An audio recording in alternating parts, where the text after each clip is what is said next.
안녕하세요. 선한 로열로더 쌤입니다. 자, 2022년 10월 11일 화요일 시황 방송 시작하도록 하겠습니다. 자, 먼저 다우 지수입니다.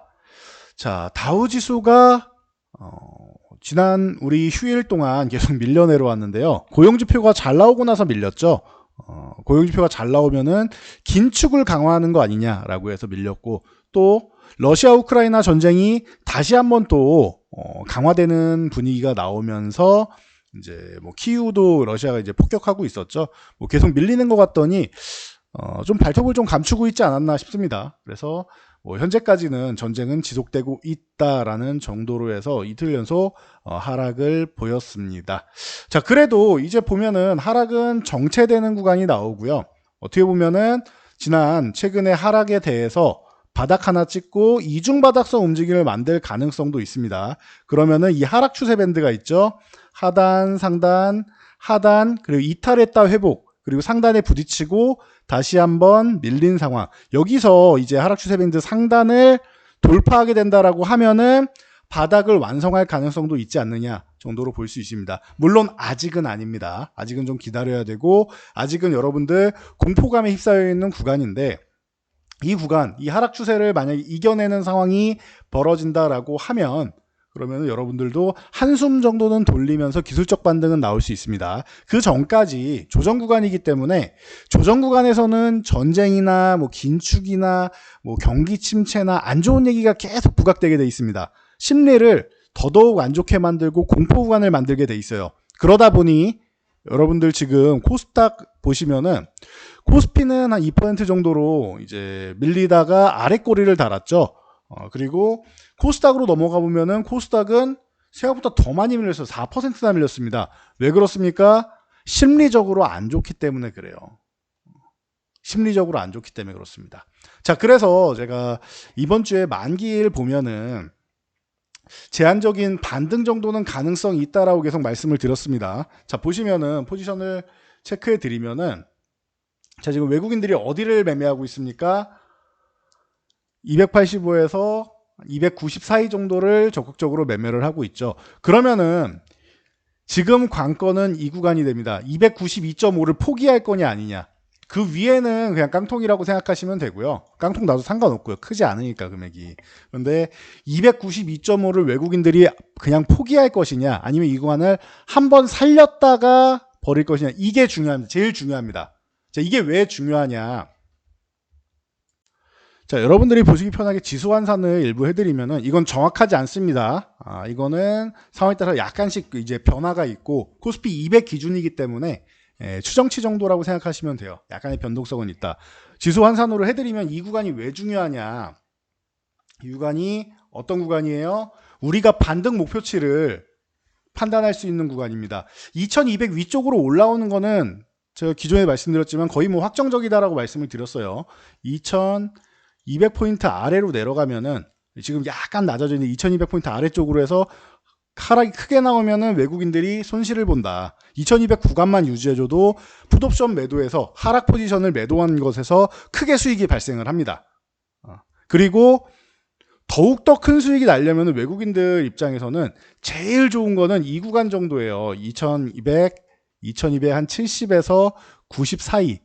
이 정도가 가장 외국인들 입장에서는 좋은데, 기관은 여기까지 안 올라가는 게 좀 좋고요. 기관은 좀 덜 올라가는 게 좋고요. 기관은 2200 초반 정도에서 마무리하는 게 좋고, 그 정도가 좋고, 2200에서 2200 초반 이 정도가 마무리가 좋고, 외국인이 이 정도까지 가는 게 좋습니다. 그래서 외국인이 마음을 딱 먹고 이 구간을 살릴 것이냐, 이 구간을 살릴 것이냐가 중요해요. 이게 내일 반등이 제대로 안 나오면은 292.5가 깡통이 납니다. 그러면 올라갈 이유가 없어져요. 그럼 2200 초반에서 마무리될 가능성이 높아지고, 2200 한 2, 30 정도에서 마무리될 가능성이 높아지고, 만약에 내일 반등, 기술적 반등이 나와주면서 위쪽으로 좀 쳐준다라고 하면은 이 구간을 살릴 수 있는 가능성이 생깁니다. 292.5를 한번 살리기만 해도 2200 한 60에서 70 정도까지도 우리가 바라볼 수 있습니다. 2290까지는 이제는 조금 이게 뭐 최대치라고 말씀을 드렸는데, 여기는 이제 올라가기에는 좀 어려운 구간이 됐고요. 100포인트나 올라가야 되니까요. 이건 어려운 구간이 됐고, 2200 한 50에서 70 정도?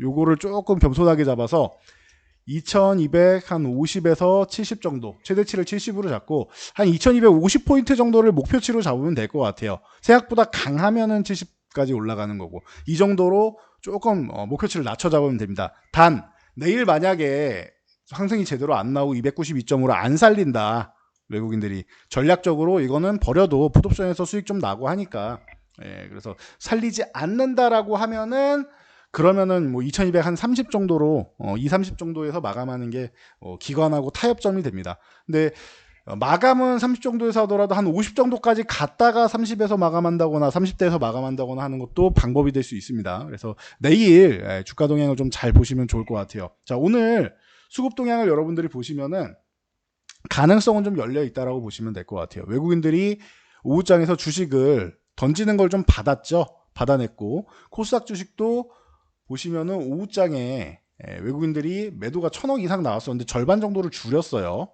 절반 정도는 재매수했다. 외국인들 패턴이라고 했죠. 코스닥은 장중에 눌러놓으면 오후장에 일부는 다시 재매수한다라는 거. 그리고 특이 동향이 선물을 다시 또 매수하기 시작하고 있죠. 장 마감 부근까지만 해도 선물을 그렇게 매수하는 움직임이 없었는데 마감 즈음부터 해가지고 매수를 3700계약이나 했습니다. 이거는 12월까지는 반등이 나온다라고 말씀드렸죠. 12월 중순까지는. 그래서 급한 건 아니다, 선물은. 대신 여러분들이 공포감을 갖지 않아도 된다라는 근거가 된다라고 말씀드렸어요. 대신 목표치가 2400까지가 될 것이냐, 뭐 2550이 될 것이냐, 뭐 2650, 750이 될 것이냐, 이 차이만 있을 뿐 반등은 나온다라고 말씀드렸어요. 자, 그리고 중요한 거, 마지막 퍼즐이 콜옵션이다라고 말씀을 드렸는데 지난주에 콜옵션을 매수를 해서 위쪽을 좀 쌓아놨죠. 그리고 풋옵션은 여전히 매도 중입니다. 거기에 더 중요한 건 이제 외국인만 이제 하락 포지션을 이제 매도시켜 놓으면은 기관 투자자들이 받아갈 수 있었는데, 기관도 하락 포지션을 대거 청산했습니다. 오늘 110억 이상을 청산을 했죠. 그럼 이거 다 누가 가져갔어요? 개인 투자자들만 하방 포지션을 어마어마하게 가져갔다. 상승 포지션 같은 경우는 콜옵션 매도. 개인은 지금 올라가면은, 지수가 올라가면 큰 손실을 보고 내려가면은 급락을 하면 수익을 보는 포지션을 만들었습니다. 대신 외국인과 기관은 반대죠. 외국인 기관은 내일하고 모레 빠르게 올라가서 한번 안착은 안 되더라도 장중에라도 윗골이 달고 밀리더라도 위로 한번 쳐주면 수익이 꽤나 많이 나는, 천문학적인 수익이 나는 이런 포지션을 구축해놨다, 외국인과 기관이. 그리고 기관 같은 경우는 이제 올라가는 건 좋은데 제한적으로 좀 올라가는 게 좋고요. 그러면은 외국인 기관 타협점이라고 하면은 윗골이 달고 밀리는 정도로 해서 외국인이 콜옵션 청산할 기회 정도 한번 잡는 수준 나오면은 외국인 기관이 제한적인 갇혀있는 지수권에서 뭐 2200 아래로는 안 내려가고 2250 위로 안 넘어가는 이 정도 포지션 정도에서 마무리되면은 좀 적절하게 마무리되지 않는가 싶습니다. 그래서 제한적으로 지금 포지션을 조금 가두리로 가둬놓고 있다 정도로 보시면 될 것 같습니다. 뭐 갑자기 또 이제 좋은 소식이 들리면서 추가 상승이 나오면은 뭐 2270, 80 뭐 이렇게 올라가면 좋겠지만 그 정도까지 아니어도 2200 한 50 정도까지만 가도 외국인들은 뭐 충분히 수익은 낼 수 있는 구간이다. 그 이상 가면 더 좋다. 이 정도까지 생각하시면 될 것 같아요. 대신 마감 동향까지는 옵션 만기의 마감 동향은 좀 제한적인 구간으로 마감이 된다. 이렇게 보시면 될 것 같습니다. 그래서 결론 내면은 제한적인 상승과 제한적인 하락 정도. 하락은 이제 제한될 것이고 상승이 나오는데 반등 정도가 나오는데 반등도 조금 제한될 가능성이 높다. 특별한 뭐 호재가 나오지 않는 이상. 특히 우리가 CPI, PPI 또 앞두고 있죠. 공교롭게도 또 만기일이에요. 그러다 보니까 CPI에 대한 뭐 엄청난 기대감을 갖기보다는 경계감하고 기대감하고 공존하게 될 겁니다. 그렇기 때문에 좀 제한적인 상승 정도로 보시는 게 맞지 않나 싶어요. 그래서 수급 동향 쪽으로 여러분들 만기일을 분석하시면 되고요. 그리고 전체적으로 옵션 만기일 정도는 선물 옵션 동시 만기일은 변동성이 커질 수도 있지만 옵션 만기일만 가지고는 변동성을 그렇게 뭐 크게 확대하기보다는 제한적인 박스권을 형성하는 구간이 많으니까 이 정도 참고하시면 될 것 같습니다. 자, 뭐 삼성전자나 뭐 전체적으로 지수가 안 좋았으니까 종목들은 좀 어려움을 겪었고, 대신 이제 미국이 중국에 대한 반도체 수출 통제를 강화했죠. 그래서 중국 반도체 시장을 좀 억누르고 있는데, 그러다 보니 이제 삼성전자랑 하이닉스 같은 경우도 좀 엮이고 있는 겁니다. 뭐 제한적인 부분밖에 안 엮이니까 큰 타격은 아닐 거다라는 얘기는 나오고 있는데 뭐 참고하시고요. 그러다 보니 중국에서는 그럼 또 반도체에 대해서 보복을 항상 뭘로 했죠? 히토류에 대한 얘기가 나왔죠. 그래서 오늘 동국RNS 같은 종목이 강하게 뭐 치고 올라오고, 유니온 머티리얼즈 같은 종목이 뭐 강하게 치고 올라오는 이런 모습을 보였습니다. 그래서 동국RNS, 유니온 머티리얼즈, 그 외에 뭐 티플렉스라던가 이런 종목들이 있죠. 티플렉스나 뭐 헤인이나 이런 종목. 오늘은 뭐 갭상승 출발해서 음봉으로 둘 다 밀렸는데, 이런 종목들이 뭐 같이 엮이는 경우가 종종 있으니까 여러분들 뭐 참고하시면 될 것 같습니다. 특히 헤인까지는 아니어도 티플렉스는 후발주 쪽으로 많이 움직이는 동향이 자주 나오니까 참고하시고요. 핵심 이슈 중 하나는 신라젠이 좀 중요할 것 같아요.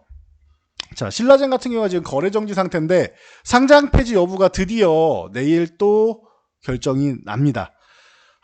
너무 오래 기다리셨을 텐데요. 16만 개인 투자자분들 내일 결정 나는 걸 좀 잘 보시고요. 이 개인 투자자분들 너무 피해가 너무 좀 막심하다 보니까 그래도 좀 좋은 결과로 좀 이끌어져서 상장은 좀 유지되는 방향으로 진행을 했으면은 하는 뭐 개인적인 바람은 있는데, 일단은 결과를 좀 지켜보면 되고요. 이 신라젠 외에도 티슈진 같은 경우도 마찬가지입니다. 둘 다 뭐 배임 횡령까지 같이 겹쳐 있다 보니까 좀 문제가 됐는데, 티슈진도 이제 25일 날 기심위가 열리죠. 그래서 심의 의결이 나오니까 좀 기다려 보시면 될 것 같습니다. 거의 뭐 지금 기간으로 봐도 거의 사실상 최종 시임에 가까운 상황이다 보니까 2심까지 마쳤죠. 그러다 보니까 이 부분을 좀 뭐 체크해 보시면은 좋을 것 같습니다. 둘 다 개인 투자분들이 뭐 피해가 좀 뭐 제한되는 방향으로, 얼마 전에도 정지당했던 종목들, 이런 뭐 태용 같은 종목도 거래 정지 오랜 기간 있다가 드디어 이제 거래가 재개가 되었고, 오스테인 플란트 같은 경우도 문제가 있었다가 거래 정지가 이건 좀 빠르게 해결이 됐죠. 이렇게 됐는데 신라젠이나 티슈진 같은 경우도 좀 이렇게 거래 재개돼서 주가가 조금 뭐 좋은 방향은 아니지만 지금 이미 많이 밀린 상황이긴 하지만 그래도 개인 투자자분들 좀 거래가 되고, 또 기업에서도 좀 개선을 해서 또다시 이제 많이 좀 회복하고 여러분들 상장 폐지 않는 방향으로 결정되기를 한번 기대해 보도록 하겠습니다. 자, 오늘 영상은 여기까지 하고 마치도록 하겠습니다. 저희가 뒤에 급등주라던가 아니면 이슈 섹터, 그리고 향후 순환매 나올 수 있는 섹터들, 주도 섹터들 같은 경우에는 저희가 이제 쇼츠 영상으로 따로 올려드리고 있습니다. 그래서 이제 이번 주부터 시도를 하고 있으니 여러분들 쇼츠 영상도 많이 시청해 주시기 바랍니다. 좀 간단하게 나눠놨기 때문에 여러분들이 보시기에는 더 편하지 않을까 싶습니다.